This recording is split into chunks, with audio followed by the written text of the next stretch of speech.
l'objectif de cette conférence est d'aborder un phénomène, une menace pour l'intégrité du sport, qui sont les paris et paris illégaux.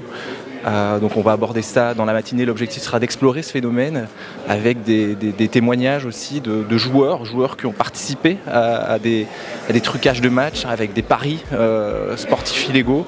Il y aura toute une série d'intervenants, des journalistes d'investigation.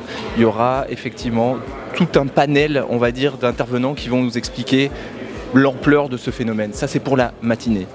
L'après-midi, ce sera vraiment plutôt on va dire les solutions. On va essayer de réfléchir ensemble avec tous les participants sur qu'est-ce qu'on peut faire au niveau des États, au niveau de la coopération internationale qui est très importante sur ces sujets.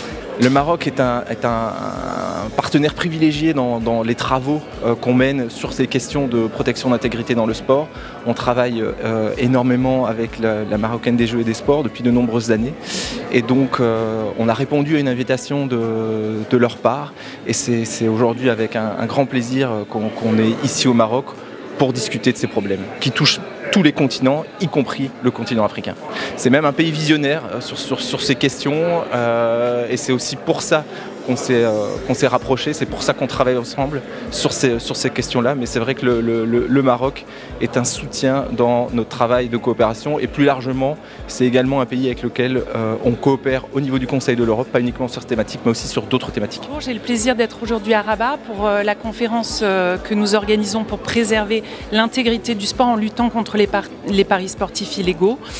Cette conférence vise à regrouper de nombreux pays qui luttent contre la manipulation des compétitions sportives, qui s'engagent dans la mise en œuvre de la Convention de Macolin. La Convention de Macolin, c'est le seul instrument juridique ouvert à tout pays dans le monde que le Maroc a déjà signé, qu'on attend que le Maroc ratifie et qui permet de se doter d'outils de coopération au niveau international, puisque s'agissant de manipulation de compétitions sportives, là, aujourd'hui on se concentre sur les paris illégaux, mais il est question de crime organisé, il est question de blanchiment d'argent.